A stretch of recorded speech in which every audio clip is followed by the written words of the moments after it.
할렐루야. 사랑하는 대강의 가족 여러분, 오늘 하루도 하나님의 말씀과 동행하는 삶이 되길 소망합니다. 오늘 함께 나눌 하나님의 말씀은 요한복음 19장 28절에서 29절 말씀입니다.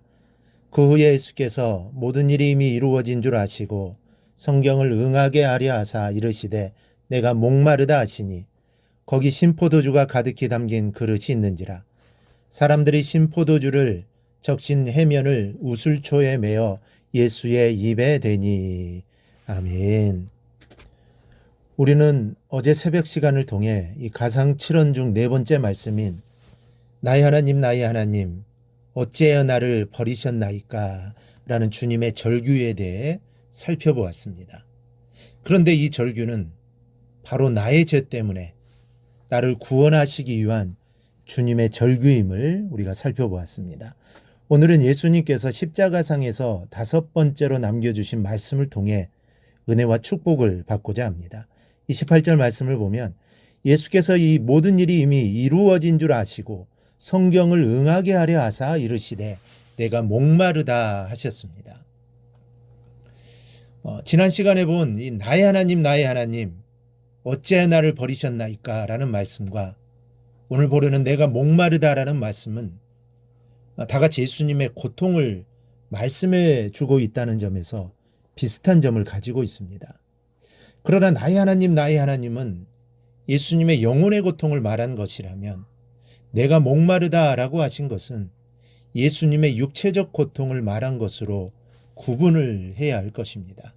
물론 나의 하나님 어찌하여 나를 버리셨나이까 라는 말씀에도 육체적 고통이 따랐던 것을 말할 수 있지만 이 양자를 구별 짓는다면 전자는 영혼의 고통을 말한 것으로 보아야 하고 후자는 육체의 고통을 말한 것으로 보아야 할 것입니다. 그런데 이 말씀을 하면서 요한은 이렇게 말을 합니다. 오늘 말씀 28절에 보면 성경을 응하게 하려 하사 이르시되 내가 목마르다 하시니, 이 말씀 요한의 설명대로 자신의 그 말씀이 구약 성경에 예언된 말씀을 이루는 것임을 아셨고 또한 그 말씀을 이루기 위해 말씀하신 겁니다. 예수님께서는 육신의 깊은 데서부터 느껴지는 심한 갈증으로 인해 하나님을 원망하거나 자신의 고통스러운 상태를 저주하거나 하지 않으시고 오히려 자신이 알고 있던 메시아에게 예언된 말씀을 기억해내시고 그 말씀을 인용하여 자신의 갈증을 표현한 것입니다. 결국 본문은 예수님께서 하나님으로서의 신성과 인간으로서 인성을 동시에 가지고 계신 분이었다는 것을 나타내는 말씀이라고 볼 수 있습니다. 그러면 예수님의 내가 목마르다고 하신 이 고통의 말씀을 통해 우리에게 어떤 교훈을 주시고 있습니까? 먼저는 예수님이 온전한 인간의 육체를 입고 오셨다는 것을 증거해 줍니다. 초대교회 때로부터 예수님께서 육체를 입고 오신 것을 부인하는 사람들이 있었습니다. 예수님은 우리들의 눈에는 사람처럼 보이지만 사실은 우리와 같은 육체를 입고 오신 것이 아니라는 것입니다. 그래서 예수님은 육체적인 고통을 당하게 되지 않았다는 것입니다. 십자가의 고통도 우리들에게 그렇게 보일 뿐 실제로는 고통을 느끼지 않으셨다는 겁니다. 이런 주장을 한 대표적인 이단이 바로 영지주의입니다. 그들은 예수님의 십자가에 달리고 고난받는 것은 환상일 뿐이며 그가 죽고 부활하는 것도 중요하지 않다고 주장을 합니다. 그래서 사도 요한은 이러한 사람들은 적그리스도라고 규정하고 그런 사람에게 미혹받지 말 것을 경고해 주고 있습니다. 요한일서 4장에도 하나님의 영을 알지니 곧 예수 그리스도께서 육체로 오신 것을 시인하는 영마다 하나님께 속한 것이요 예수를 시인하지 아니하는 영마다 하나님께 속한 것이 아니니 이것이 곧 적그리스도의 영이니라 책망하였습니다. 초대교회 당시에 이러한 사상들이 많았다는 것을 볼 수 있습니다. 그러나 우리가 분명하게 기억해야 할 것이 있습니다.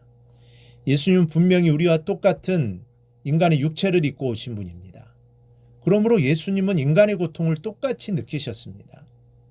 예수님께서 십자가상에서 내가 목마르다라고 외친 것은 나는 인간과 똑같은 육체를 가지고 십자가를 졌다라는 사실을 선언해 주는 말씀이기도 합니다.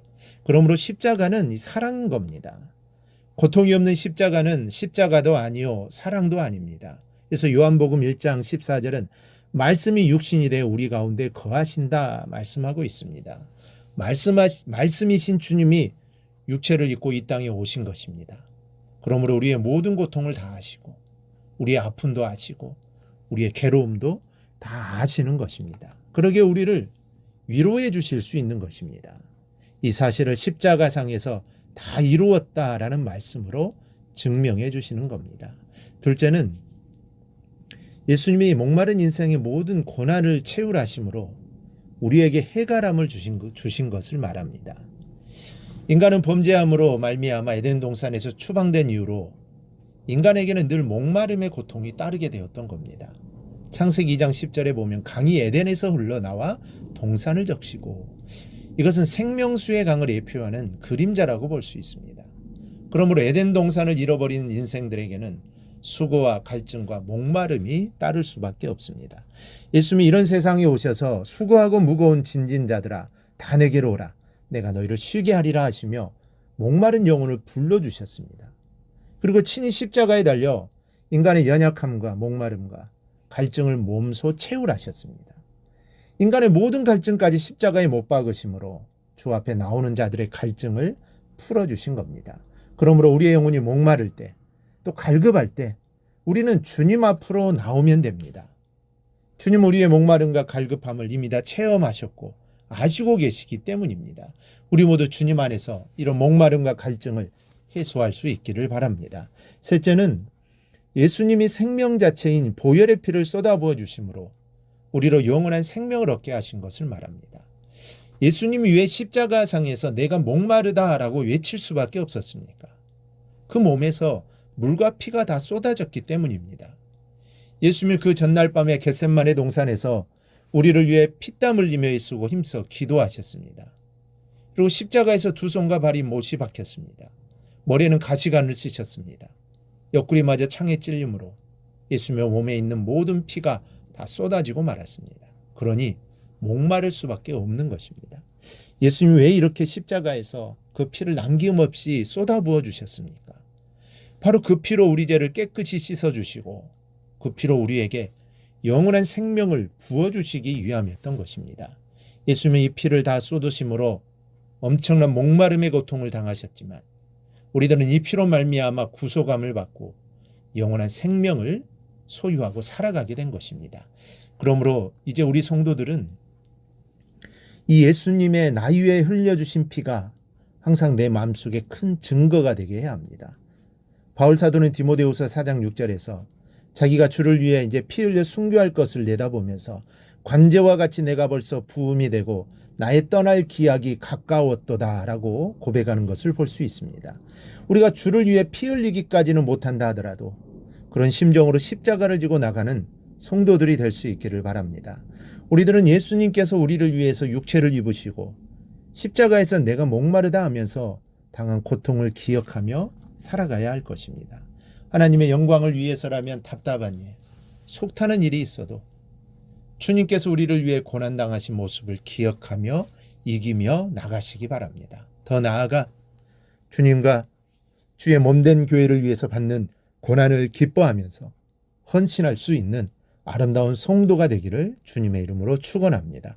오늘 묵상한 말씀을 굳게 잡고 삶으로 실천하며 살아내는 대강의 모든 성도들이 되기를 축복합니다.